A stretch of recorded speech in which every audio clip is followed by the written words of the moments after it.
John Fredericks, America's Godzilla of Truth. He's popular and proficient in picking politics with prophetic precision. And now J. Fred's picking sports. Are y'all ready for this? All across the airwaves and streams of the John Fredericks Media Network, John, Jack, and Nate, three guys that are pretty wise when it comes to picking winners. Football, basketball, baseball, soccer, golf, UFC battles, you name it. When the game is on your mind and money's on the line, Godzilla Wins is your guide to picking winners. Before you make that play, hear what J. Fred has to say. Godzilla Wins on the John Fredericks Media Network. Oh yeah, for entertainment purposes only. All right, welcome to Godzilla Wins. I'm John Fredericks. I'm hosting today because my son Jack and Nate, both of them, are at a wedding somewhere where there's no internet, so they're out for the day. So I'm running the op here. It's not going to be the same without my son Jack, but it's great to be here. I am live, coming to you from Fort Lauderdale, actually Deerfield Beach in Florida. And I just got to tell you this. I got off the airplane. I drove here from Cary, did my show in my hotel room in Orlando on Thursday, 11 a.m. or so. I got out the door to go see my son's team play. I'm walking in my car. It is the most gorgeous, beautiful day in Winter Park, Florida. And I'm saying to myself, why on earth do we live in Raleigh, North Carolina? And why are we considering moving to Pittsburgh? I mean, who in their right mind would not live here? And of course, now Deerfield Beach. But want to welcome our panel today with me, Sheriff Clarke, America's Sheriff. He's now a mainstay. In fact, we got to get Al to change her intro to he's in there. And also our fight guy, Patrick Assalone from targettrading.co is with us. We got a great show for you today. We're going to be bringing a lot of heat. And let me just start by this segment is brought to you by our great friends at rosiesgaming.com in Virginia. They got so many locations. They got Vinton just outside of Roanoke in Richmond, right by our office. New Kent, where Colonial Downs is Hampton. And Collinwood, right by Danville. They got a new one open in Emporia, Northern Virginia, Dumfries. Go to rosiesgaming.com. You can have so much fun there. You can bet sports. You can bet the horses. And you can bet the slots.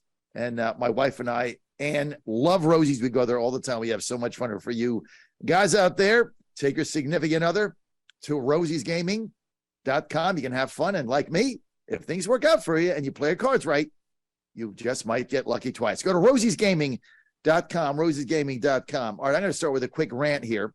So spring training, I'm going to the Astros game today. I don't even know who they're playing. I saw it. I think the Cardinals in the ballpark of the Palm Beaches. So I'm doing that. No way that I'm going to come to Florida and not see my Astros play. So I'm doing that. So that's number one. But let me just tell you something. I'm going to talk for just 1 minute about horse racing. Why? Because I used to be a horse trainer for a very long time. I love the business. I had to get out of it so I could overcome my stuttering and actually go out in the world and talk to people, because unless you're training Mr. Ed, well, there's not a lot of conversation going on in the barn. But, I always complain about every sport getting ruined by the suits and wokesters, and they're changing the rules, and millennials that have no attention span, and pitching clocks and flags all over the place in football that are destroying games. But you know what? Horse racing has not changed in 100 years. There's the track. There's the wire. There's the horses. You can't go on drugs. There's no steroids. Lasix has to be registered. It's not changed, folks, in 100 years. And I was thinking about this. Horse racing, both standardbred and thoroughbred, is the most purest sport that we really have, because you can't cheat anymore. Back in the day when I was there, people messed around a little bit because the purses weren't big enough, so you had to gamble. That's all gone today, especially when you get to these thoroughbreds. Colonial Downs, which I love. I got a suite there. Ann and I. Racing starts July 13th. It goes all the way through September 9th. Thursday, Friday, and Saturday, post time 1:30 p.m. We're moving our whole studio operation to my suite at Colonial Downs like we always do in New Kent. So you want to check that out and go to colonialdowns.com. But We're looking forward to racing. I'm going to give you a lot of racing coverage going forward. We got a little experts here. So let's just start off with a couple things, guys. Let's go to the Jay Morant situation here in Alabama. And I'm going to start off with Sheriff Clarke. What's the deal with this guy? I think it's a microcosm of the NBA and their prevalence of embracing the rap culture. These guys many of them start to emulate the rap industry, the rap figures, the rap culture. They think it's cool. It's not cool. And, these are young men. John Morant is 23 years old, but you know what? 23 years old is not 16. And what I found interesting during this last week talking about John Morant, first of all, this is not his first run-in with some trouble. He's been in a lot of incidents recently, and he's exhibiting a behavior, and everybody was finding an excuse for it. And that's what bothers me the most out of this. I don't care what's going on in his life. He's 23 years old. There's a level of responsibility that goes with what he's doing right now, being this multimillionaire, one of the faces of the NBA accordingly. Now, that does not mean this guy has to act like a choir boy and he has to walk around with, his hands folded saying his prayers all day. That's not what we're talking about. I'll point to LeBron James. I'm not a LeBron James fan, but for 20 plus years, he has been a model citizen. He's been a model symbol of the NBA. He understood, and he came in out of high school, for heaven's sakes, and he understood early on the responsibility that goes along with it. I still hear people making excuses for John Morant. Well, he's crying out for help. Well, you don't understand. He's under a lot of pressure. Stop enabling this guy. I think what the best thing that could happen to him, it won't happen, but it should. He should be suspended for the rest of the year. Why? Take something away that's very important to him and give him time to reflect. All this stuff about mental health and all this, I'm tired of him blaming this stuff on mental health when, in fact, the cry for help, I heard people saying, he's crying out for help. That's not the right way to do it. He's not a kid. He's a young man. He's not a kid. Kevin Love, another NBA player, suffers from depression, all right? He reached out for help. He did it the right way. He made it clear, I'm struggling in my life right now. I have some things I got to sort out. That's how you cry out for help. You don't do the kind of crap that John Morant and others do, and then you're going to wrap yourselves around mental illness. That's an insult to people who are suffering from mental illness, who don't engage in the criminal conduct, as a cry for help. Listen, I agree with you. I mean, there's got to be a level of accountability, especially with our younger players. And I think it's part of the whole cultural problem we're having in this nation. I agree with you 100% on LeBron James. You might not agree with everything he says or some of the tweets he does, but he's been a model citizen, never gets in trouble, good husband, as I understand it, a very loving, doting father. So you never see that. But there's got to be, some kind of a role model here. But the cowardness of the University of Alabama and the NCAA to take action and say, hey, we've had enough, and you really need to go figure this out, suspend them for the remainder of the thing, and then you go on from there. So there's a consequence, right? Well, the guy is there's no consequence. That's Brandon Miller, University of Alabama. John Morant's with the Memphis Tigers. I'm sorry. I meant Memphis. But no accountability whatsoever in this situation. And the Grizzlies aren't doing anything either about it. Nobody does it. The NBA doesn't do anything. When the general manager of the Houston Rockets put a tweet out when they were in China, and right. They put a tweet out and said, hey, you know what? China's a communist country. Maybe we should take a look at this. The guy got ran out of the Rockets for one tweet. Yet you got all this stuff going on in Memphis, and you don't get anything. Patrick, you want to weigh in quickly here before we get to the next guest? What Memphis sees in John Morant and the NBA, they look at John Morant as a dollar sign, a commodity. And I think that's insulting, but that's part of this too. That's why they want to rush him back. Well, Sheriff, I've got a lot of experience with this. I used to work for an agent in the NFL. We had probably over 100 guys in the NFL that we used to manage money for. And I can tell you personally, I know about these things. I started off in high school when I was wrestling. And as long as I won wrestling matches, they didn't care what I did. I could sleep on the table in front of the library at Coral Gables High School and not go to class. As long as I won wrestling matches, they did not care. The moment I got injured, I was no longer of any use to them. Boom. These guys are dollar signs. And the bigger the dollars that they bring in, the more protection that they get.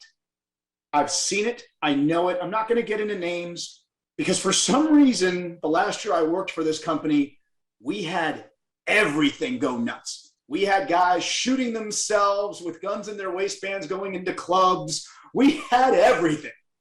And amazingly enough, if that would have happened to anyone else in those cities, you would have been thrown under the jail.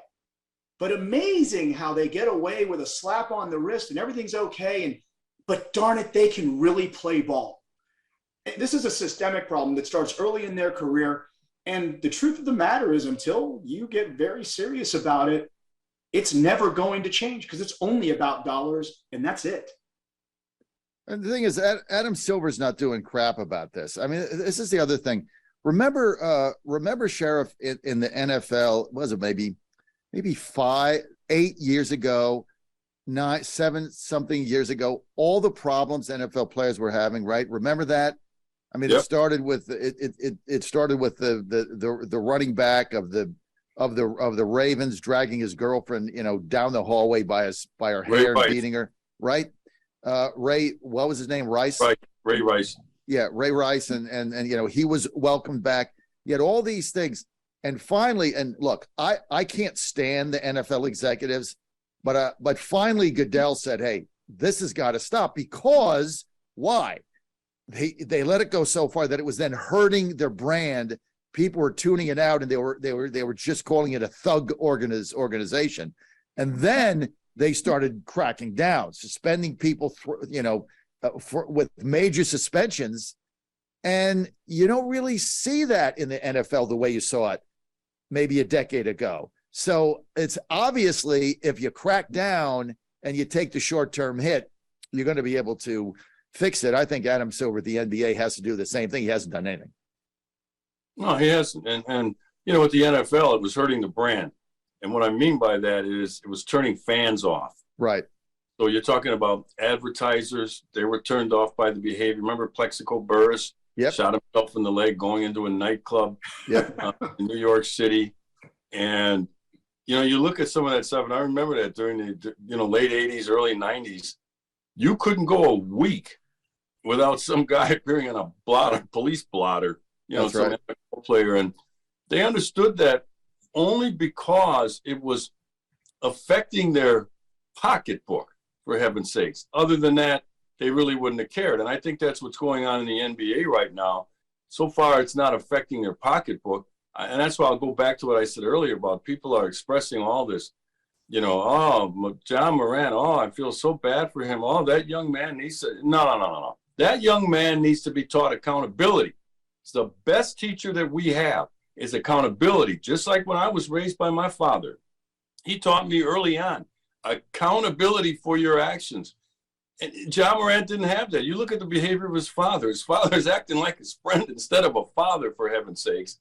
And so, there's just a lot going on culturally here that people don't want to touch, people don't want to talk about. And that's kind of the thing that I do. It's kind of part of my brand. As I give people straight talk and I go, hey, look, this is just, I'm not saying I'm right. I'm saying, here's my view. I don't dance around the edges. This young man, $231 million contract, he can't get his head around that. You and I go, oh my God, how could he? He's making all this money.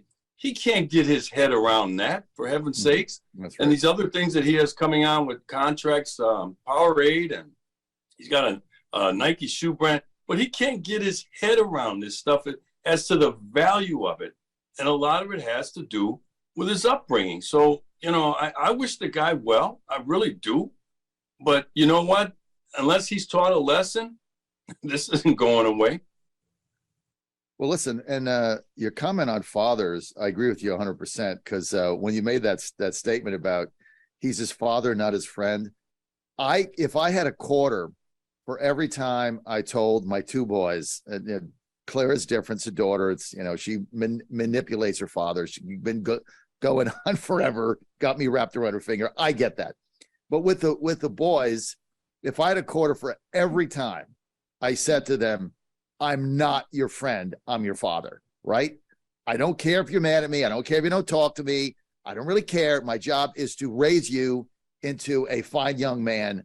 That's it. That's my job. So I'm not your friend. And so it's a different relationship. Now, as you get older, obviously that transpires a little bit. But if I had a quarter for every time I told my two sons that, I could retire today.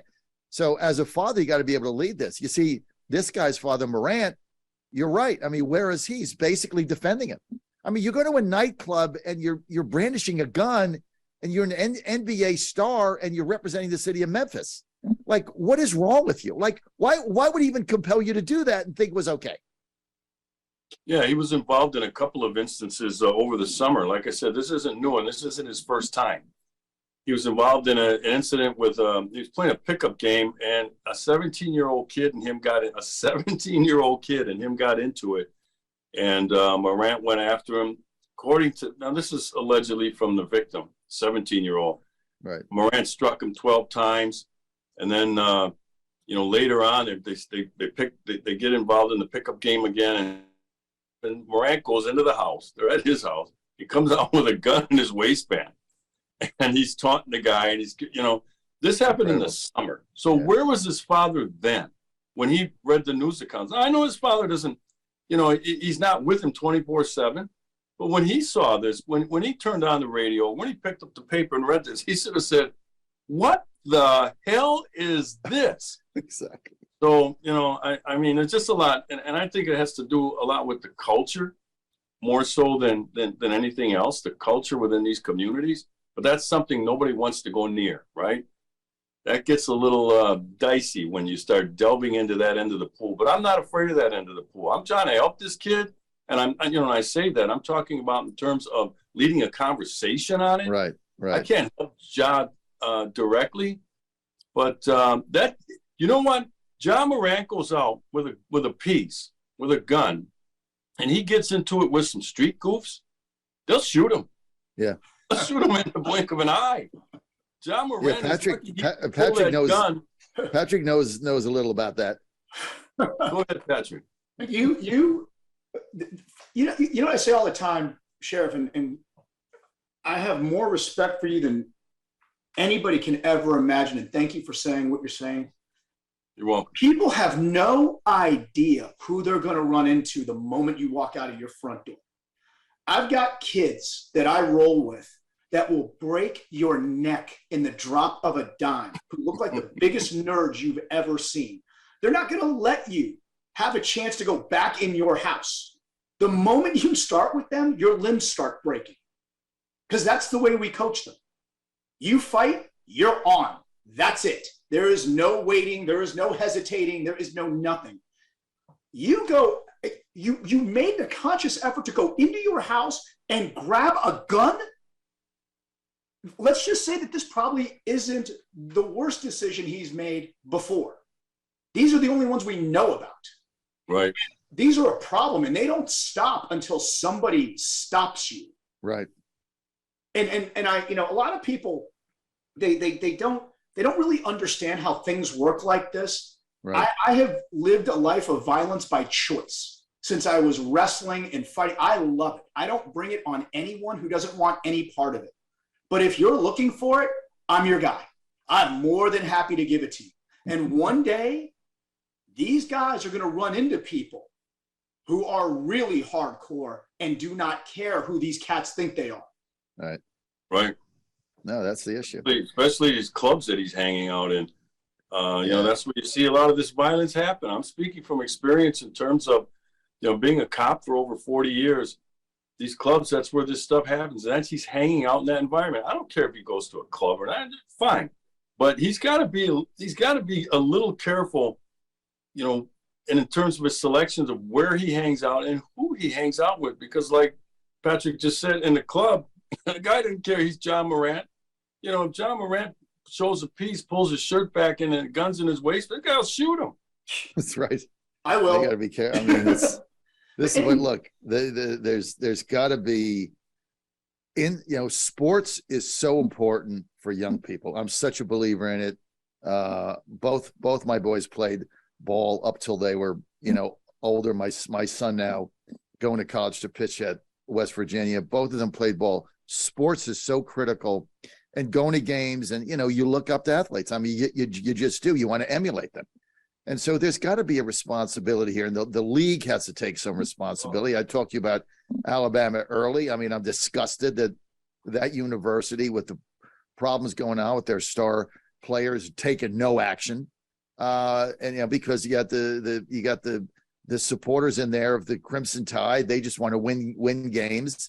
I mean, we got to take a step back from this. Speaking of that, yeah, but John, one last thing on this. The NBA with their discipline policy, and you guys know this. When you're going to dish out discipline, so to speak, it has to be close to the event so people can make the association as to why they're being disciplined.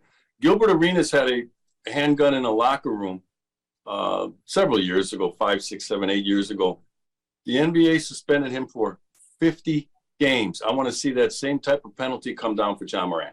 Not because he had it in the locker room, but he had it on a team plane. Prohibited. That's the only way. That's the only way you're going to get rid of this stuff, is if there's severe consequences. And quick. And look, if you take Major League Baseball, right? We had remember all the steroids thing, and Barry Bonds' head got like 8 feet big or something. He had McGuire and all these people. Now you get Clemens was taking steroids. They cracked down, and now it's gone. You can't take them because they test you randomly, and if they find it in your system, you get a major suspension. Right? 50 games, 60 games, a season. They don't mess around with it. I mean, if you're going to take action, which gets me to there was an ESPN rant the other day, and I want to bring this back to you, and then we're going to get to picking games here. One of the ESPN analysts, Perkins, got into it about choosing the MVP, and it got into race. What went down there, Sheriff Clarke? Because it got all over the internet. It was quite the argument. Nothing escapes race politics. Nothing is sacred. Nothing is immune from the race issue in our society. We've become a race-obsessed culture. And I say we. This was brought on by the left. Let's be honest. We don't need to get real political here. But when I say we, I should categorize that, because this group here, we don't do that sort of thing. But we get dragged into it, right? So Kendrick Perkins makes this statement that Djokovic, I'm sorry, not Djokovic, that's a tennis player. Jokic from the Denver Nuggets, white guy, outstanding player. He's won back-to-back MVPs, regular season MVPs. He's predicted to win his 3rd straight. That's a little unprecedented, 3 straight. However, Kendrick Perkins, who's black, who played in the league, it's one of the problems I have with these ex-athletes, these ex-jocks, being on some of these shows, because they're not real articulate. Anyway, he came out and he smeared every white writer that gets to vote for MVP. And he said the reason they're going to vote for him is because he's white. Now, I'll tell you right now, if a white guy said that, if a former white player was on one of those panels, one of those shows, and said, the only reason this is happening because he's black, he'd be off the air. You know it, and I know it. He makes a ridiculous statement like that with no proof, no foundation, smears an entire class of sports writers by saying they're only voting for Nikola Jokic because he's white, for heaven's sakes. And, first of all, ESPN should step in and do what they do. Remember when Rush Limbaugh was doing Monday Night Football? Right. And he said about Donovan McNabb, the only reason Donovan McNabb gets any attention is because the league needs a black quarterback to be able to talk about. Took him right off the air. And I'm not saying they shouldn't have. That's up to ESPN. But what he said wasn't, first of all, there's some truth to it, number one. And number two, it wasn't that scandalous what he said. He didn't say anything disparaging. He didn't say anything, use any rhetoric that was out of line. So anyway, it starts this flurry. Fortunately, guys like Charles Barkley came to, attacked Kendrick Perkins and said that stuff's ridiculous, because it is. But for him to drag that out like that, you know, it is the league. No other sport has as many black participants, black coaches as the NBA. So you got one white guy who's very good, by the way, who wins a couple of awards, and all of a sudden you're going to start attacking him because he's white. This stuff is, people get sick of this crap. This is why I was so upset over the kneeling and the NFL and all this stuff. When you watch sports, right, you want to escape. The reason I'm going to the Astros game today at West Palm Beach. I'm going to sit there for 2.5 hours. Ann comes in later tonight. I watch an Astro game. I watch a Titans game. I watch college basketball last night. I turn my phone off. I don't want to do politics. I don't want to do culture wars. I don't want to do race. I want to watch athletes compete like I did my whole life. And I get it back to horse racing. You never get any of this in horse racing because they're horses. You never get it with the jockeys. You never get it with the trainers. You never get it with anything. It's just the sport. That's why it's so pure and why I'm such a fan of it. But like, I don't want to be involved. I just don't want to be involved in this. I just want to go, like when they were kneeling, what pissed me off is, you know, I'd go on CNN and they'd be asking me about it. And I'd be like, the hell do I care? Look, I'm interested in how my defense is going to stop Lamar Jackson, not the 6 guys that kneel down. Like, I want to escape from that. That's one of the issues. Patrick, I want to bring you in here, talk a little bit about your company. And you're one of our sponsors here on Godzilla Wins. And Patrick, you know, we're trying to get this company off the ground, and my son's working hard. So we appreciate all you do. You've got a pretty significant track record with our students in 2022, win-loss record in trading when they go live. Patrick, founder and chairman of Target Trading Academy. Go to targettrading.co, sign up there. Tell us about, you talk about results. Tell us about your results 2022. Well, let me pull that up in 1 second, but I can tell you yesterday we were 32-3. So 32 wins, 3 losses. And that's not 17 people taking one trade and 15 people taking another. These are different opportunities. Each one of them is unique, 32-3. Over the week, we were 115-31. So that's 115 wins, 31 losses. And if you want to go back, let's see, so far, let's say last year, we were 4,621 wins, 1,331 losses, and 198 break-evens. So far this year, we're 911 wins, 282 losses, and 55 break-evens for a 73% win ratio. Now, let me tell you, folks, it's only going to get better because you're seeing what's happening in the stock market now. And the way Patrick teaches this is they game the system and he games them. That's why I love this company. And the biggest fan of it is my wife, Ann. She's a huge fan of this. Takes a lot of discipline. But, you know, the gangster banksters are up there on Wall Street. They've been, you know, exploiting working people. They're going to continue to game the system. And Patrick's system is he games them. This is the beauty of it. This is like buying GameStop stocks on steroids. You stick it to the man. Go to targettrading.co, get more information there, and just say Godzilla. You're going to get 15% off. Targettrading.co. Check it out. Great hedge for second income. You can put as much time in it as you want. We got so many students that are happy there.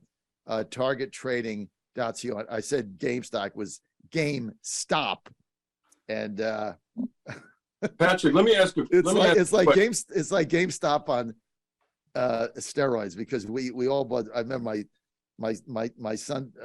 I used to take him, both boys in there. They used to have such a good time. It was such a big deal, and it was like almost, you know, buying stock in them was almost my being avenged. Okay, let's get the basketball. Let me ask Patrick a quick question, because I'm interested in what he does, and I'm kind of impressed. I'm kind of about your success rate, but explain for us, including myself, how do you determine a win and how do you determine a loss and how do you determine a break even? Okay, well, first of all, let's say, and this gets a little bit involved, but let's say you're trading oil and we measure off our risk because I teach you how to do that. So let's say you're risking 15 ticks, which every tick is worth $10, it's $150. Every win is an executed win, meaning you have put an order on the screen, you have put an order to exit and a stop order to protect yourself. Which one gets hit first? The limit order that you win or the stop that you lose? When the limit order gets hit, the order is executed. You are now up in that particular instrument oil, $150. That's a win. If you get stopped out, that's a loss. If you break even, price has moved enough in your favor to move to break even, and now it's a wash. Now you're just waiting to see what happens, or you get stopped out at break even, therefore you've lost nothing. You will never be allowed to get into a trade without knowing your risk.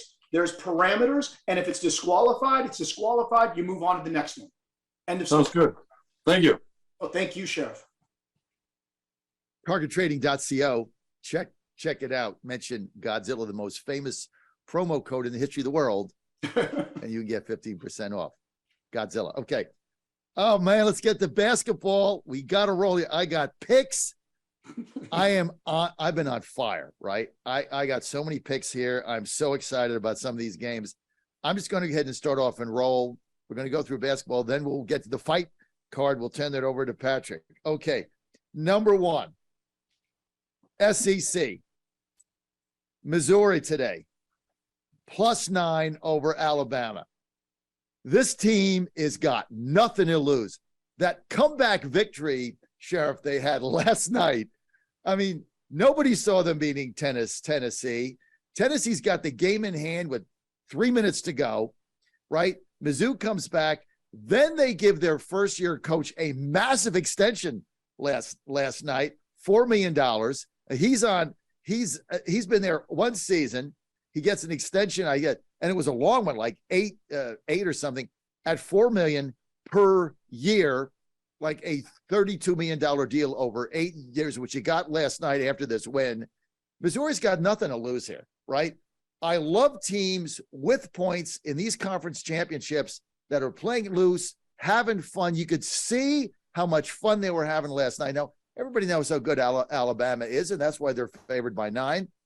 But Mizzou's tough, and they showed me a lot of mettle last night. Now, it's tough to come back after a game like that. Everybody's going to bet Alabama, figuring, they won easy. Mizzou's, overtaxed. They're going to have a letdown. I love Missouri in this game, +9. It's my best bet of the day. Secondly, Sheriff Clarke's favorite overachiever, overrated team, Marquette, -2 over Xavier. Come on, Marquette is going to win this game, right? Xavier's not going to beat him. This thing should be 7 or 8. This is a gift. I love Marquette here, -2, and I know Sheriff's going to argue with me, but I'm not going to make any money betting on Xavier against Marquette in this game. Look, they keep winning. They don't win by a lot. That's why they're only a 2-point favorite. Every game is 2 or 3, but they keep winning. So I like Marquette. Okay, I got so many picks here. I'm so fired up today. Another best bet, right? The Duke Blue Devils -3 over Virginia. Are you kidding me? This Duke team is unbelievable. Their interior defense got to be one of the best in all of college basketball. But this guy, Kyle Filipowski, this center, he's unstoppable. When the game is on the line, if you saw against North Carolina last week, at North Carolina, they make 2 threes, they get up by 3. Minute and a half to go, right? Looks like they were going to come back and win the game at home. You got Dean Smith there cheering in the stands, right? What does Duke do? They get the ball down the court, they isolate Filipowski, they get it to him, he posts up. One of 2 things happens. He either scores or they double team him and he gets fouled. And he goes to the line and sinks him. The guy is an absolute beast.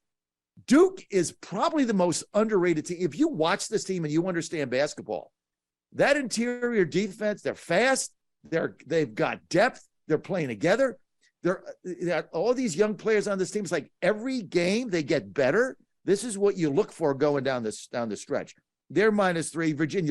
Virginia's been overrated with Tony Bennett from the beginning. Anybody who loves Bennett is another creation of the media. Tony Bennett this, Tony Bennett that, their defense this. I'm sick of the whole thing, right? They're just not that good. They don't score. I love Duke in this game. Final. I got 2 more and I'm done, okay? You want to make some money? Grand Canyon today, -5 over Utah State. They won 5 in a row, 7 of 8. These are one of these games in these off conferences where there's a total mismatch. They got a better defense.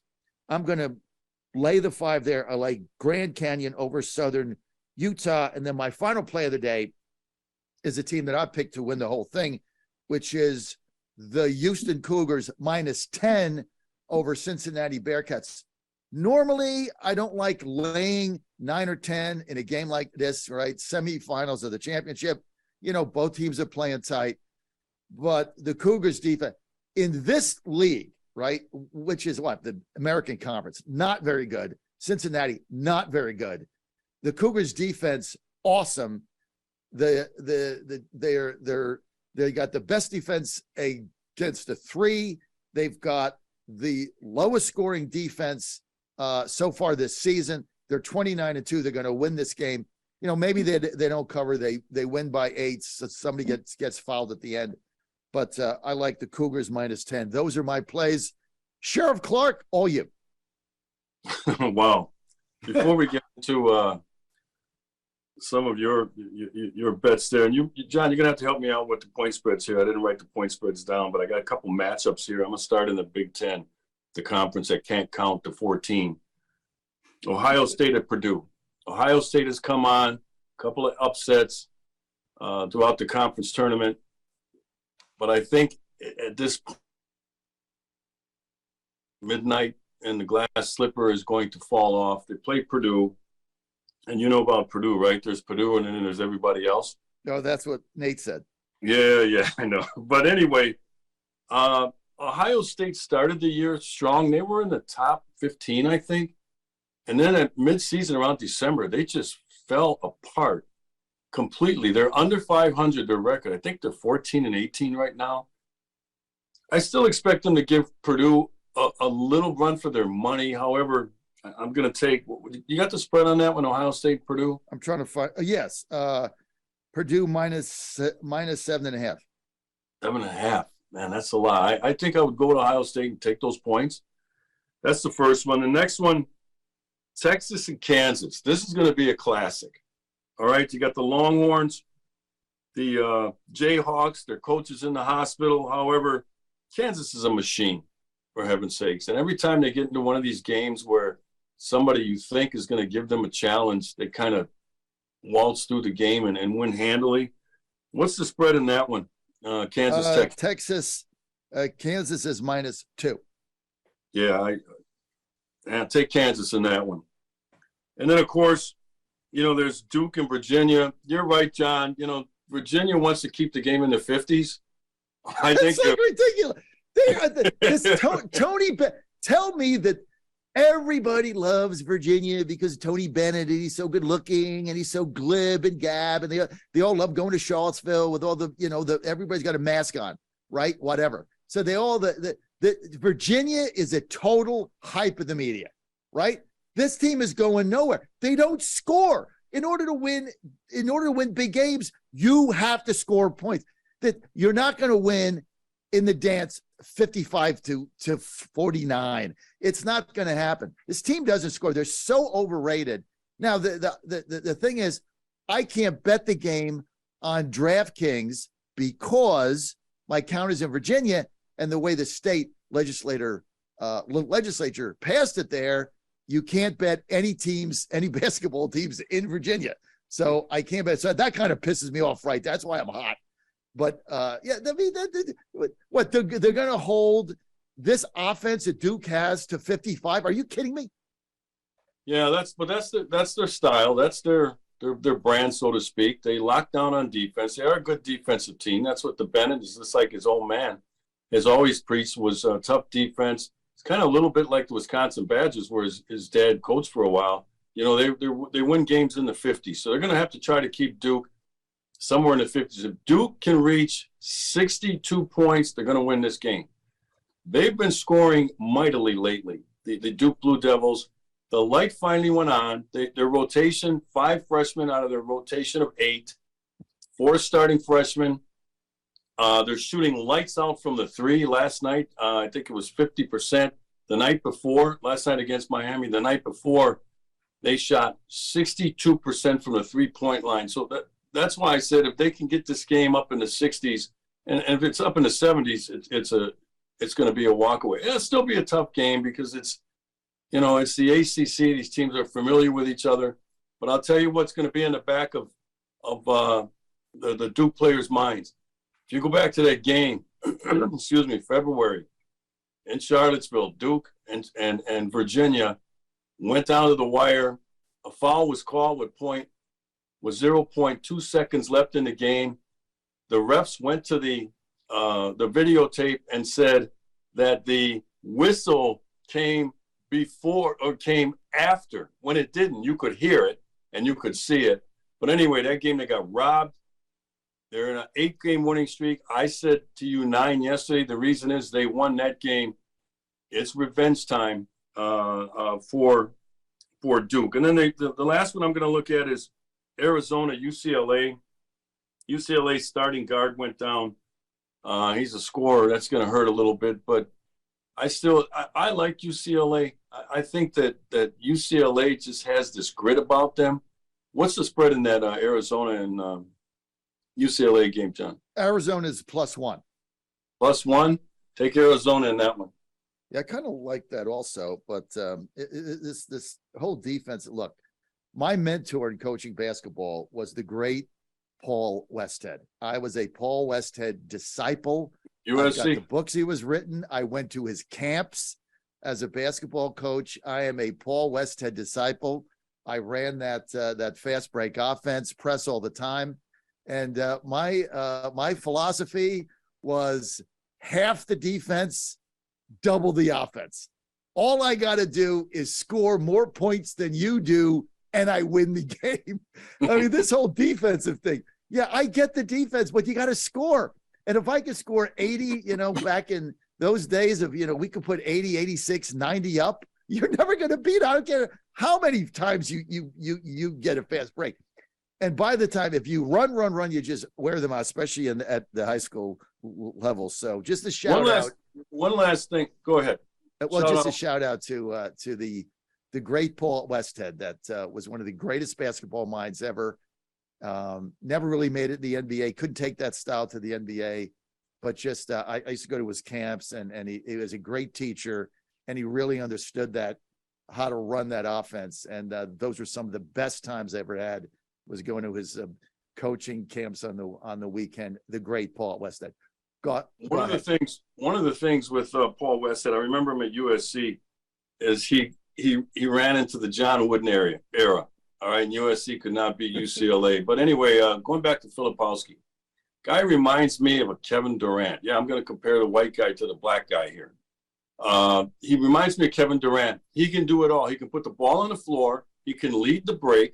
He can post up, he can hit the 3, and he hits free throws. He reminds me also of a guy like Luka Doncic, although Filipowski can play defense and John Doncic can't. He reminds me of Christian Laettner too. He can do it all. The guy is, I think he is right now one of the most dangerous players. If this game is coming down the wire, they're going to just. And the other thing is, watch the way he posts up.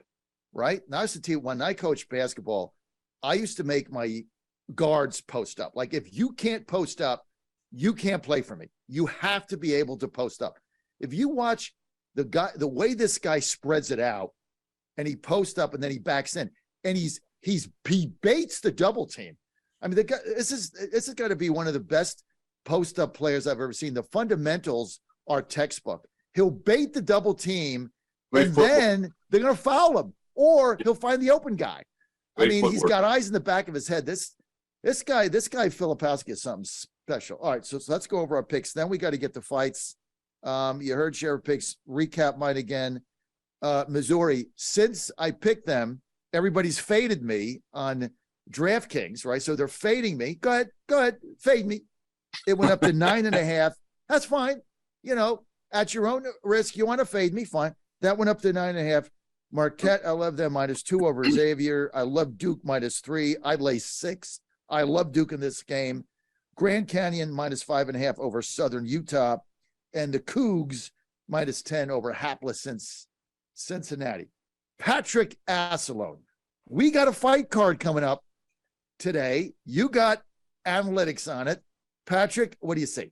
Let me blow through the top 3 fights, but I also wanted to say I cannot place any bets this week in college basketball because I don't have Jack's picks to fade, so I'm staying away. You guys are so tuned in and so plugged into it, but please don't take this the wrong way. I'm just going to fade Jack because it's a much safer bet. So I won't be betting college basketball today. Okay, UFC fight tonight. Peter Yan versus Merab Davishvili. Peter Yan, excellent striker. Davishvili, phenomenal wrestler. Peter Yan's nasty piece of work last night throw punched Davishvili in the neck at the weigh-in, which I'm not a big fan of that kind of stuff. I just rather, pound somebody's skull into dust in a cage, but, you got to sell a fight. I get it. Davishvili, I'm going to take it. He is, let's see here. He's plus 215. So the reason why I'm going to take Davishvili in this fight is because he's a takedown machine. He can take damage all freaking day long, and Peter Yan can throw it out. But this is something that a lot of people don't understand. I think Davishvili's takedowns are better than Peter Yan's takedown defense. And when you start taking people down and letting them up and taking them down and letting them up, you exhaust people. And the longer you go, the worse it gets for the striker or the person that's being taken down. So I'm going to go with Davishvili. I also think that Peter Yan might try to press this fight. He's had a couple of bad decision losses, and it sort of kind of makes people a little bit anxious, and you want to end it and don't put it in the hands of the judges. I don't ever like putting anything in the hands of the judges because I don't trust any of these cats, because most of these guys have never had a fight in their lives. So maybe if Peter Yan gets a little over aggressive, that plays into Davishvili's hands. So my pick is Davishvili. Then we've got the battle of the Alexanders, Volkov versus Romanov. This is almost the same fight. Volkov is 6'7", primarily a striker. Romanov is a really, really good takedown and submission guy at about 6'2". I think because he's so tall, Volkov, his defense and his movement is not really going to hamper Romanov. Looking for Romanov to do exactly the same thing. Step in, take him down, beat him up. Problem is, well, something, Volkov's plus 130, Romanov minus 155. I take that bet too. I would definitely take that one too. And then a couple of weeks ago, we were talking about Ryan Spann versus Nikita Krylov. This got postponed. The story was Krylov got food poisoning. I'm not so sure about that. Maybe it was a weight cut problem. And the reason I say this is I never had a fight where I did not eat exactly the same thing that I ate the preceding 12 weeks. I did everything exactly the same way, prepared it the same way, didn't go out to eat because I get hyper paranoid about stuff like food poisoning because I've seen it. I got sick one time eating sushi 3 days before a fight. I was puking my guts out and never, ever did it again for 3 days. So I'm thinking maybe he had a problem with the weight cut. That's but that remains to be seen. I am still going to take Ryan Spann.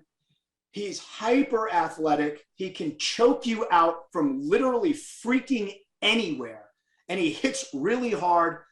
Krylov is a tough dude, more of a plotting type striker, offense, really good on the ground. But I got to go with the more athletic guy. The longer it goes, though, the better chance for Krylov. So I'm going to take Spann at plus 140. So you're taking 3 underdogs, right? You're taking Yes. You're taking Ryan Spann plus 140. You're taking Davish, Davishvili also, and right? Romanov. Yep. And Romanoff and Davish, I think plus 210, and then you're taking Romanoff. So Alexander Romanov. So you got 3 dogs here. By the way, you want to bet these fights? All you got to do, UFC, go to DraftKings.com, download their free sportsbook app. That's all I use. I love DraftKings. Download their free sportsbook app. You can do that now. And right now, they got another special on there, which basically you can get $50 in free bets immediately. Or do what you want with it. All you have to do is go to DraftKings.com, download their free sportsbook app in a state where it's eligible, and then put in promo code Godzilla, and you're going to get the best deal they have. Some of them differ by state, so it depends on where you are. But just download their free app, put in promo code Godzilla right off the bat. You're going to get the best bet.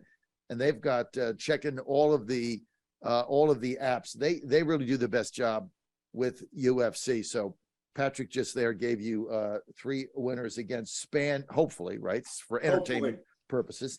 Spann, you, and Romano, but all of them underdogs. So you win 2 of the 3. You got to have a great day. You win all 3.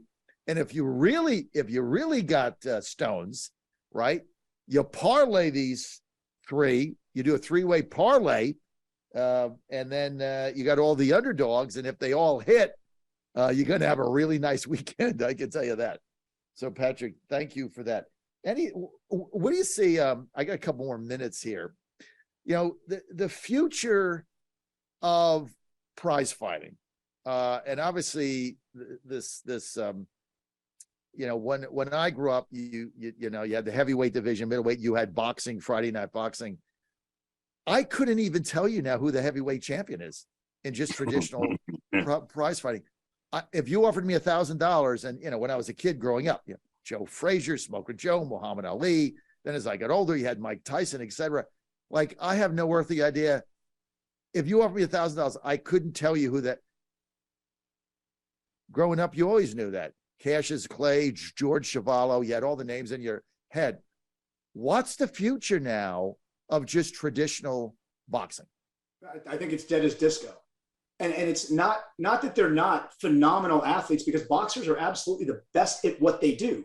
The problem is the game has evolved so much, and there's so much action and so much visual stimulation coming at you. It's no longer relevant in my opinion. I mean, I love MMA fighting. Yes, I did it for 14 years. I was a minor world champion. But if you're looking for striking, you've got Thai boxing, which is even more phenomenal. 3-minute rounds where these guys are going nuts. Boxing is just, in my opinion, it's outdated. It's done. Wow. Well, amazing. It's going the way of the. What did you say? Going the way of the disco. Yeah. It's amazing. It really is. John, as you indicated, growing up in that era where boxing was a big deal, and but they had personalities too. Right. You had your Sugar Ray Leonards, and even you guys like who was that big fight he had with the bald-headed guy? It's one of the bigger boxing matches of all time. But anyway, his name will come back. Marvin Hagler, thanks. Yeah, you had matchups like that. You had guys with personality, people that you could, that you could gravitate toward. It's amazing with boxing. WWF outdoes boxing right now. Yeah, it does. I mean, look, when we grew up, that's right. I mean, it goes back obviously to you had Joe Louis, obviously even before we were born, but then you had Ali, you had Smoking Joe Frazier. And then remember there was like Jimmy Spinks knocked somebody out in the third. Yeah, you had George Foreman. You had Rope-a-Dope, the Thriller in Manila, and all the things that you watch. I remember as a kid, my father taking me to that Joe Frazier, Muhammad Ali fight. We had to listen to it on the radio because back then it was not on TV. There was no pay-per-view. But then he took me to the movie theater to see the replay of it. It was we already know what the outcome is, but my father took me to the theater like you were seeing a movie, and it was like 15 rounds or something. And so, you knew all the personalities. My father at the time loved Smoking Joe, and he didn't like Ali because he avoided the draft or something. His politics got into it, but and he bet Frazier that time. But it was very different because you knew all the personalities, and that is gone by the wayside. And then, like you say, the Hagler, I think, wasn't Hagler like a middleweight, and then he fought the heavyweight division, and that I forget who he fought. I remember seeing that in Augusta when I was there on closed circuit TV. The place was packed. I forgot who he fought back then, but that's all gone now. I mean, it's all replaced with this MMA and other things. Okay, let's get our picks now to win the whole thing. Basketball champion. And obviously, we're going to do it again next week when Jack and Nate are back. But let's get those picks in now. And I'm going to start with Sheriff Clarke. You got to make a decision right now. Who's going to win the whole thing? Gonzaga. All right, I'm picking the Houston Cougars to win it all. I've already bet. Of course you are. Plus 550 to 1. Cougs, baby. Okay, let's get to baseball, and then we got to roll. So I'm going to spring training game today. Pat, and I'll get to Sheriff Clarke. Okay, I'm going to give the final word. Give me your rant on the Cubs, right? Look, it's spring training. Everything is even. The beauty of opening day, which is coming up in just a couple of weeks, is, everybody's got a shot. Everybody's 0-0. Tell me about your beloved Cubs this season. All right. First of all, I don't follow too much of spring training. However, they are expected to be competitive, and that hasn't been the case for a while. So nobody's going all wild. Nobody's picking win the division, although they're going to be competitive, and they could win that division. The division is not that strong. We're a ways away from the World Series, getting to the World Series or even winning it. But I just want to see some competitive baseball down in Wrigleyville, and their bullpen's going to be good. Starting pitching will be okay, but I want to get to the 4th of July. Unlike last year, John, it was over. You guys were out by the 4th of July last year. Yeah, you said the whole season. Well, you got to wait till the 4th of July, John. You got to wait. I don't pay attention. It's early in the season, and then we got to Independence Day, and they were 15 games out, and the season was over. Right. So how'd that work out for you last season? It didn't. So I'm expecting at least 4th of July. We're still talking Cubs are relevant in terms of division. The division. Let's start small. You must have said that 15 times for 15 weeks. I'm not. Wait till the 4th of July. Then it comes and they're 20 games out and the season's over. And they did a fire sale. You had a good time rubbing my nose in that all year. But at least it's over early, Sheriff Clarke. It's over early. At least you know that. Well, listen, final thing here. We got to get to the NFL. I got a minute and a half. I love what the Bears did, right? They trade their number 1 pick to the Panthers, who are going to pick Bryce Young. The Bears already have their quarterback in Justin Fields. They're sticking with him. So they get a lot of return from the Panthers. What was your view on that, Sheriff Clarke? First of all, the draft is, the NFL draft, you really don't know until about 3 years down the road how your draft is going to do. I don't think Justin Fields is the answer. I'm not saying he's a bust. He can't pass the ball. He can throw the ball, but he's not accurate. He doesn't read. As soon as he makes one read and then he bails out and he takes off. Prolific runner. You don't need a quarterback who can gain 1,000 yards for on the ground. So, yeah, it's a good trade for them, no doubt about it. High risk, but the draft, there's very few guys in their first year that come off the draft board, even in the top, 32 or whatever that make a splash. So it'll be too early. Bears got so many holes, though. They got to draft smartly. Otherwise, this thing will not pan out for them. Well, we'll see what happens as far as the Titans are concerned. With the whole show, and I had to mention him at the end, all this talk about trading Derrick Henry, it's all a smokescreen, okay? Amy Adams Strzok, the owner, is trying to get a $1.2 billion stadium through A, the city council and the mayor, and then B, it has to go to the city for a referendum. If you think they're going to trade the face of the franchise, Derrick Henry, when they got to get a referendum on the ballot to get a new stadium and piss off their entire fan base that is going to vote no, you don't understand anything that's going on. So they're not going to trade Derrick Henry.